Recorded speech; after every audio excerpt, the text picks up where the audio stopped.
Ain't that the truth?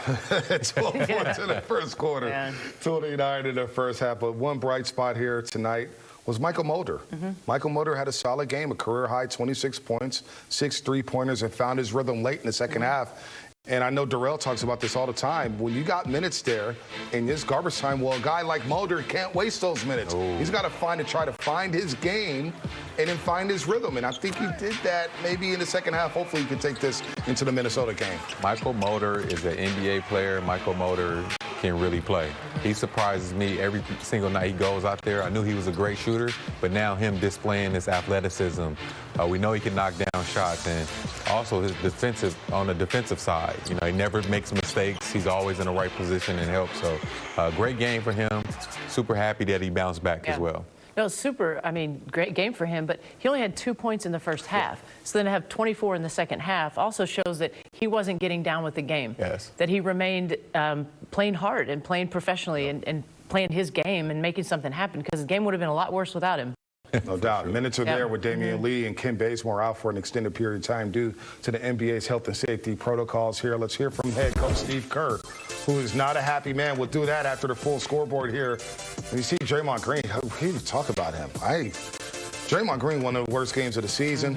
You see the 3 fouls. He had 6 turnovers. 6 turnovers, but he did have 11 rebounds, but only 3 assists and 3 steals. And again, the lowest scoring half of the season for the Golden State Warriors. And more importantly, the Mavericks get the tiebreaker over the Golden State Warriors, winning 2 of 3 of their matchups here. Now let's hear from Steve Kerr, who's standing by at the podium.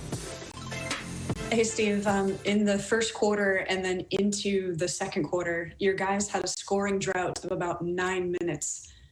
What is that feeling when you're getting shots but nothing is going in? Well, yeah, I mean, I'm not that concerned about a 9-minute scoring drought. I'm concerned about defense. I'm concerned about a level of intensity and preparation and competitiveness. That's what was missing. And I'm the head coach, so I did not have them ready to play. Clearly, biggest game of the year, and it was over before it started. So really disappointing. But we've got a young team. I think of the guys who are out there tonight, I think we only have 3 guys who've been in the playoffs. Tonight was kind of like a playoff game for Dallas. They lost last night. They know we were right on their heels. They came out like it was a playoff game, and we came out like it was an exhibition game, and very disappointing. I mean, you guys are obviously still 31-31 right in the thick of the play-in bracket, but you've had a lot of blowout losses this season. Why do you think it is that it seems like when you guys have a bad performance, it's like a really bad performance?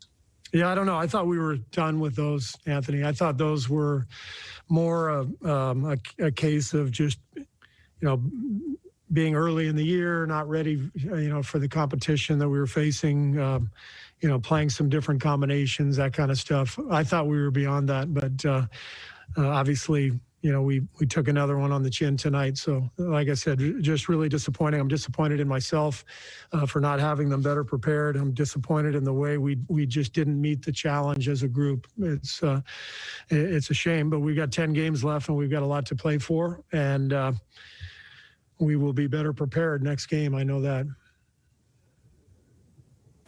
All right, the Mavericks went on a 28-0 run.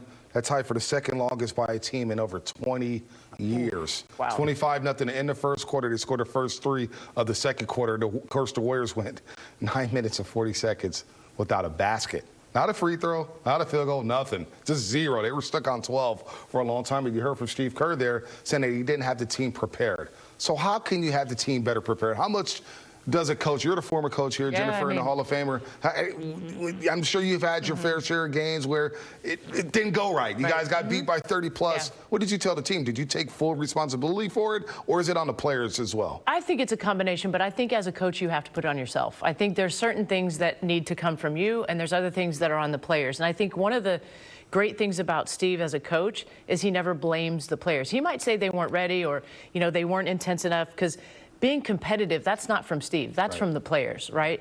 But he wants to keep them together and keep moving forward, and he will accept the things that he feels like were his responsibility. And, you know, maybe they weren't prepared for the way that Dallas defended them. Yes. I don't know if they've seen that type of intensity, and not just the double team, but the off-ball defense was tremendous, Jarrell. No, for sure. I definitely agree with what you said, Jennifer, about it being a total team effort, and Coach Kerr not throwing guys under the bus, being all in with these guys, and that's how you gain trust from your players, knowing your coach has your back, even though this is a bad loss. Don't get me wrong about that. Getting blown out like that is never cool. So they definitely need to go back to the drawing board and figure out ways to be successful when teams are guarding and stuff like that, because, you know, it's a copycat lead. Everybody's going to try to do it until he breaks out of it. So guys just got to be a little more focused and ready to play.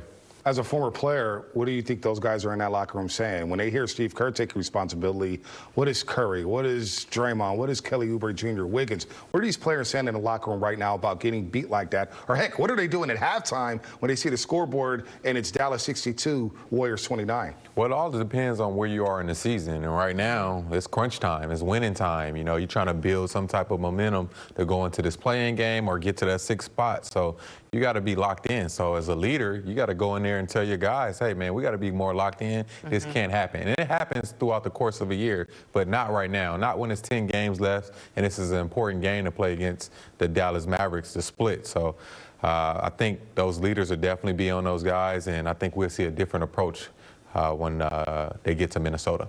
Yeah, no doubt about that. The Warriors, 10 games left in the season at 31-31. Got blown out tonight by the Dallas Mavericks. Come to us. We'll tuck you off the ledge here tonight on Warriors Postgame Live. But what keeps Curry motivated? We'll discuss with his trainer, Brandon Payne, on the other side here on Warriors Postgame Live, presented by Toyota. Warriors Postgame Live.